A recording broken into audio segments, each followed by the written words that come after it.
මහරජතුමනි මෙන්න මෙතන තමයි සම්මා සම්බුදුරජාණන් වහන්සේ ඉපදුන ස්ථානය. ඒ ස්ථානයේ අශෝක අධිරාජ්‍යම්තුරු කරන්නේ කුඩා පිය සටහනක් ගලින් නිර්මාණය කරලා ඒ ස්ථානයේ පිහිටුවනවා. ඔබ ඇතුළට ගියපුවාම ඔබට වන්දනා කරගන්න අවස්ථාව තියෙනවා අශෝක අධිරාජයා පිහිටවපු ඒ කුඩා සිරිපතුල. අඩි 1.5ක් 2ක් පමණ දිගින් යුක්තව තියෙන කුඩා සිරිපතුලක් නිර්මාණය කරලා තැන්පත් කරලා තියෙනවා. වෙඩි වදින්න නැති වීදුරුවකින් ආවරණය කරලා අද සංරක්ෂණය කරලා තියෙනවා. අපේ රටේ විතරක් නෙමේ ලෝකයේ බෞද්ධ විවිධ අය විවිධ රටවල් වල මේ ස්ථාන වන්දනාමාන මෑත කාලීනව කැණීම් නැවතත් සිද්ධ කරනකොට මේ ස්ථානයේ සල්ගසේ මුල්වල අපි අහලා තියෙනවනේ සම්මා සම්බුදුරජාණන් වහන්සේ මහා මායා දේවීන් වහන්සේ සල්ගහේ අත්තක් අල්ලගෙන තමයි ඒ සිද්ධාර්ථ කුමාරෝත්පත්තිය සිද්ධ කරන්නේ. ඉතින් ඒ සල්ගහේ මුල්වල කොටස් පුරාවිද්‍යා කැණීම් වල දැන් අවුරුදු 5-6කට කලින් නැවත වරක් තහවුරු කළා.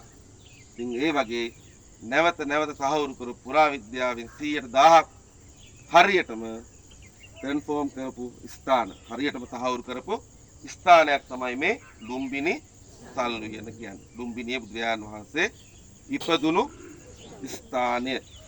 අග්ගෝ හමස්මින් ලෝකස්ස ජෙට්ටෝ හමස්මින් ලෝකස්ස සෙට්ටෝ හමස්මින් ලෝකස්ස අයමන්තිමා ජාති නත්තිදානි.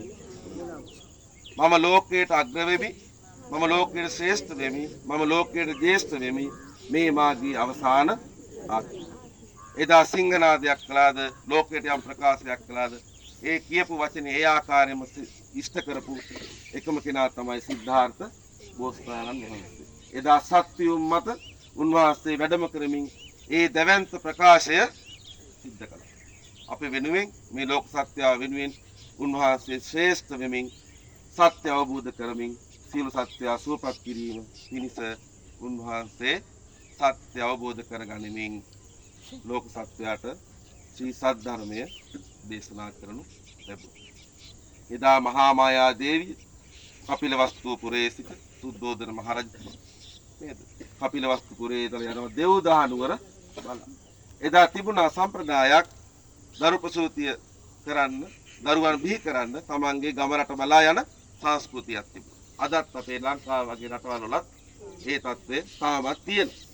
එදා අතීතයේ ඒ සංස්කෘතිය තිබිලා තියෙනවා. එදා පෙරහැරකින් මහා මායා දේවින් වහන්සේ ඒ පිරිස සමග එන අවස්ථාවේදී මේ ලස්සන සල්වියනක් දැක්කේ. එදා ලස්සන සල්ගස් මේ ස්ථානයේ තිබිලා තියෙනවා. ලස්සන සල්ගස් වලින් පිරුණු මේ සුන්දර සල්වියනේ දැකලා මදක් විඩාහරණ මහා මායා දේවියගේ ශාරීරික වෙනස්කම් දැකලා ඒ අවස්ථාවේදී තමයි සත්‍ය මතින් අප මහා සිද්ධාර්ථ බෝසතාණන් වහන්සේ මේ ලෝකයට බිහිවන්නේ. අද මේ සල්වියනේ අපිට සංකේතාත්මකව සල්ගස් දෙකක් පමණක් දක්නට ලැබෙනවා. ඒ සල්ගස් දෙක තමයි මේ තියෙන්නේ. ඉෂ්නාරා නුවර ඔබ දකින්න සල්ගස්. ඒ කියන සාල වර්ගයට අය අපේ ලංකාවේ තියෙන අර සාල් කියන ඒව නෙමේ ලොකු මල් පිපෙන ඒ සල් නෙමේ මේවා සාල කියන ගස් සල්ගස් සාල හින්දියෙන් කියන්නේ.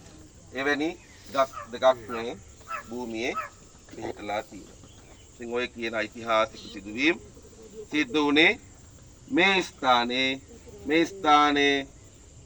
100,000ක්ම පුරාවිද්‍යාවෙන් තහවුරු කරපු ස්ථානයක්. මායා විහාරය වගේම අශෝක ස්තම්භයක් නිර්මාණය කළා.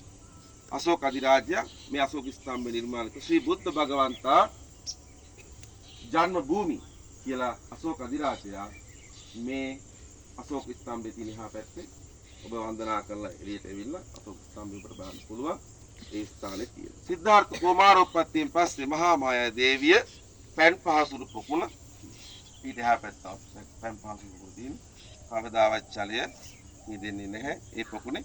ඉතින් ඔය කියන ඓතිහාසික තොරතුරු සියල්ල සිද්ධ වුණේ මෙන්න මේ කියන උතුම් කුංචුනේ. ඉතින් ඔබ සතුටු වෙන්න ඔබේ ජීවිතයේ 4 ස්ථාන ඔබ අද අංග සම්පූර්ණ කරගන්නවා. අතුනේ දැම්ම.